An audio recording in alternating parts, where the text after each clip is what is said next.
What's this? Meow. Bow bow. Boop boop. La la la.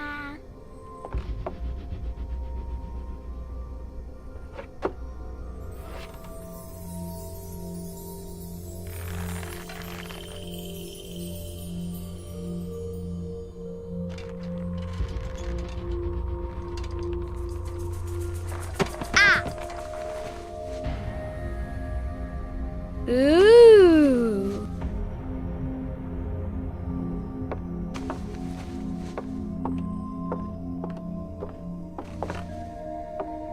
Oh, look! It's a book! Maybe it's a book about pirates with a treasure map. No, I don't think so. I wish that I had seen through all your lies. Oh, start from the beginning, not the middle. And so I decided to pick up my pen to relate the most disturbing episode of my life thus far. It all began early one morning in 1898, when Sherlock Holmes invited me to accompany him on a visit to the Marquis of Conyngham.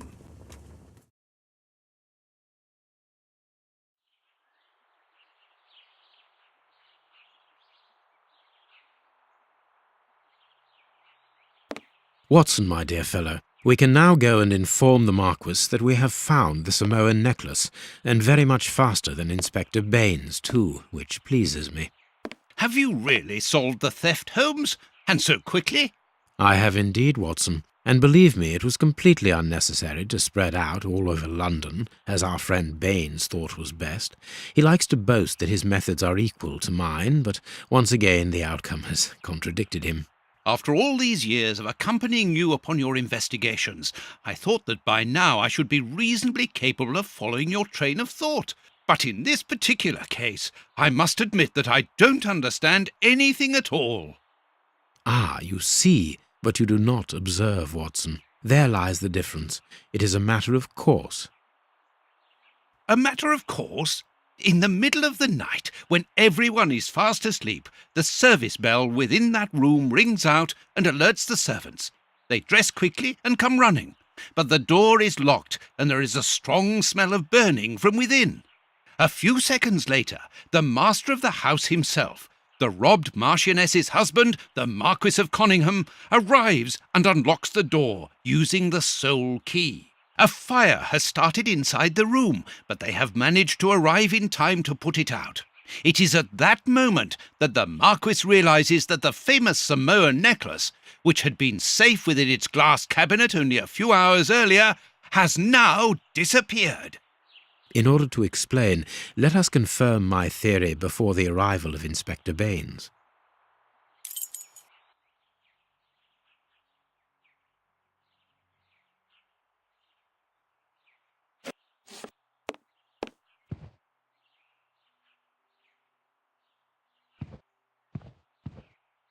This window was cut with a diamond, a clean, discreet piece of work. This is where the necklace was. See how tiny the hole is, and not one fingerprint upon the window.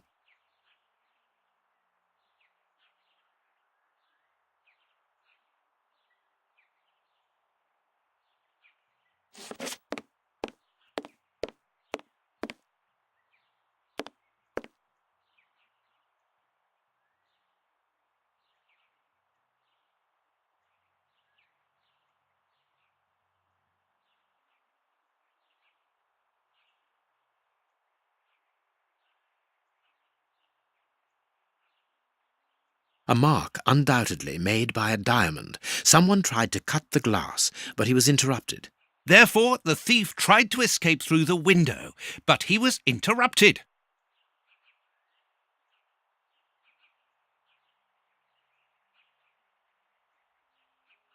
All the windows are locked. They've not been forced.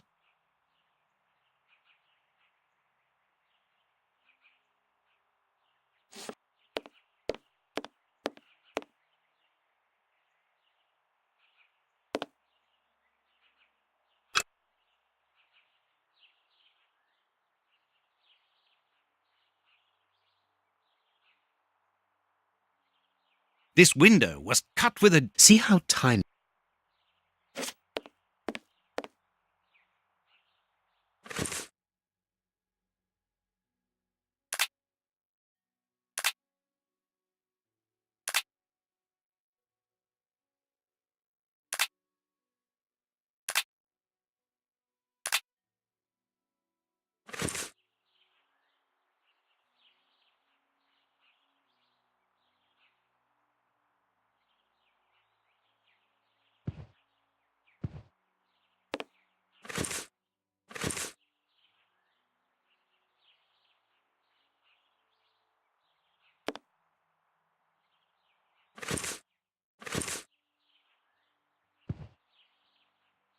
I need something.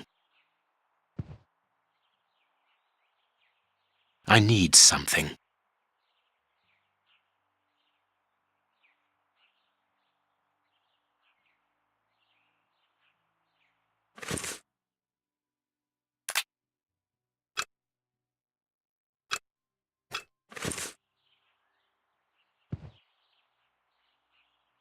Let us examine the crumpled scores that have fallen off the piano.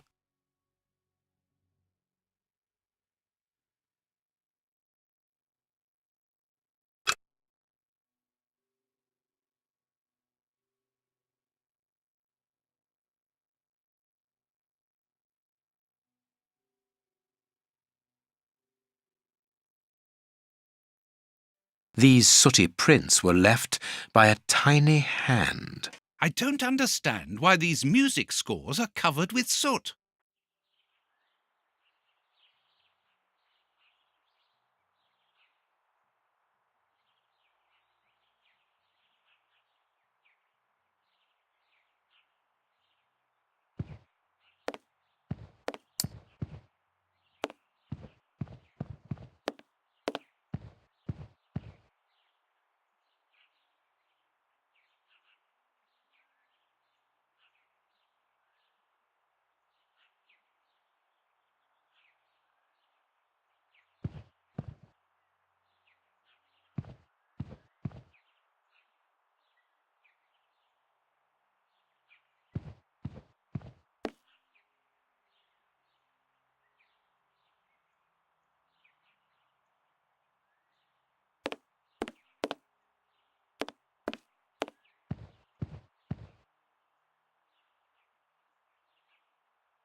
A candle. It must have fallen from the chandelier.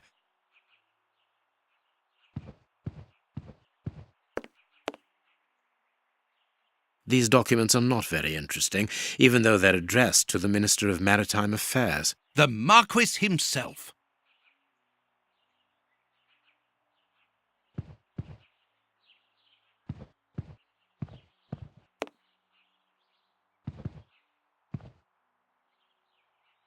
Heading towards his chosen escape route, probably the window, the thief knocked over the stool, which then caught fire. But why didn't he try to put the fire out at once?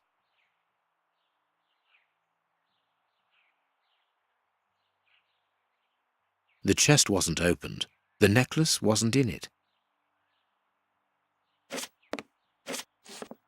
Footprints. You are not going to get on your knees to examine them. There is no need. It is soot. The servants must have trodden in it while they were putting out the fire.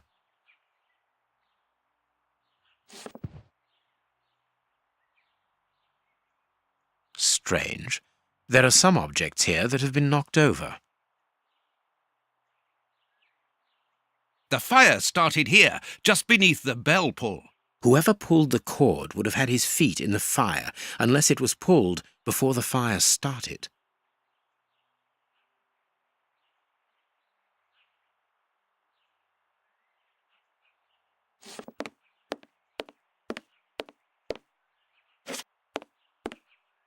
When the servants arrived at the door, having been alerted by the bell, they saw evidence of the theft and the fire. but they didn't see the thief. This door is very hard to force. The Marquis is the only person to have the key. The thief could not get out through here until eventually, when the door was opened by the servants.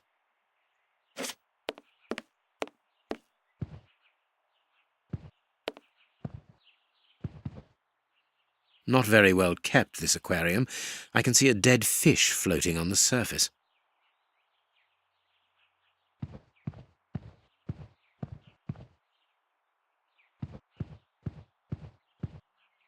All the windows are locked. They've not been forced.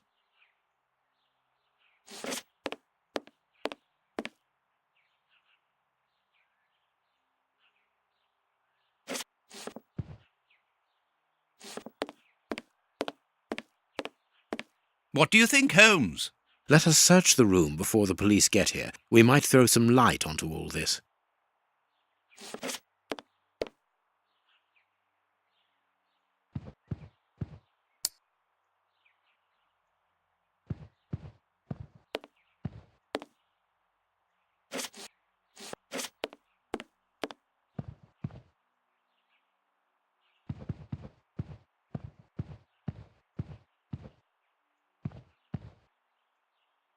This draft screen makes an ideal hiding place.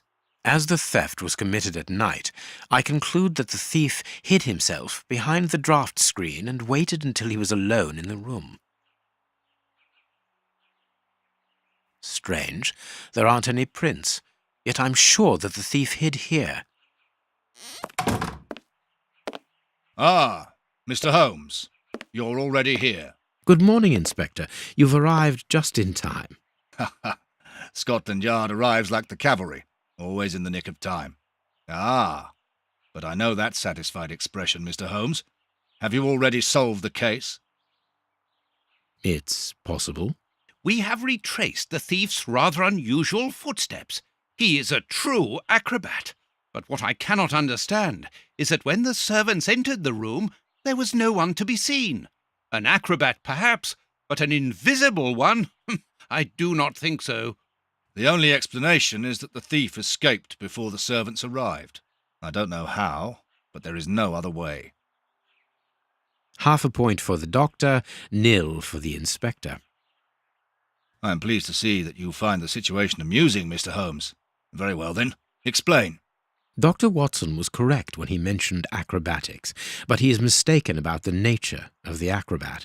As for you, Baines, you're quite incorrect, as the thief was in the room when the servants entered. Explain, for heaven's sake, Mr. Holmes. Watson, how could a thief be missed in the middle of 8 men? I don't know. Because he is very small? Stop teasing us, Holmes. Exactly, because he is small and remarkably agile. You're thinking of a monkey? And a trained monkey at that, without a doubt, a Leontopithecus rosalia from Central America. The animal had been hidden inside the room for several hours, calmly awaiting the signal from his master. Once night had fallen and the room was empty, a high-frequency whistle alerted the monkey that it was time to begin the procedure for which he had been trained. The monkey emerged from his hiding place and used the point of a diamond to open the glass cabinet and steal the necklace. He headed across to the window by the chimney, but knocked over the stool, which in turn knocked aside the fire guard and started the fire. The frightened monkey jumped from the chimney by swinging from the bell pull, thus alerting the house servants. He then went to the window and began to use his diamond to cut a hole, but was interrupted by the staff trying to gain entry via the door, and he panicked again. He ran across the piano, scattering the music scores onto the floor, before hiding inside the chandelier, knocking over a candle. Finally, the servants and the Marquis entered the room, leaving the door open while they put out the fire. It was during the confusion that our agile little thief made his escape through the doorway. As simple as that. A brilliant explanation. Bravo, Holmes. And the necklace? I can see it from here, my friends. It's right in front of us. We have searched the room from top to bottom, Holmes. How were we unable to find it? Because we paid insufficient attention to the only victim of this affair. What victim? No one is dead? Yes, Watson, a poor goldfish whose destiny was to die, crushed by one of the most precious necklaces in England. The aquarium is just beneath the chandelier. I understand. The little monkey had likely hung the necklace around its neck and lost it when he leapt from the chandelier. The jewels fell into the aquarium, where they remain now.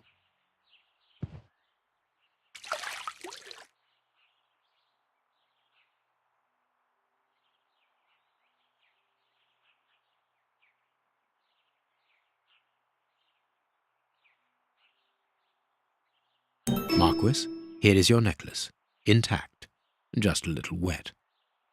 Mr. Holmes, this brilliant demonstration does credit to your reputation. Thank you so much, Marquis.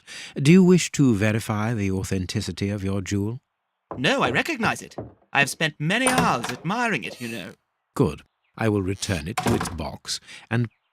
Inspector, a bank has just been held up. You must follow me at once. Orders of Scotland Yard. What times? Sirs, duty calls. My regards, Marquis. And well done again, Mr. Holmes. There, the necklace is in its box. We've lost enough time here. Let's go home, Watson. Ah, very well, as you wish. A good day to you, Marquis. With pleasure, gentlemen. And once again, thank you.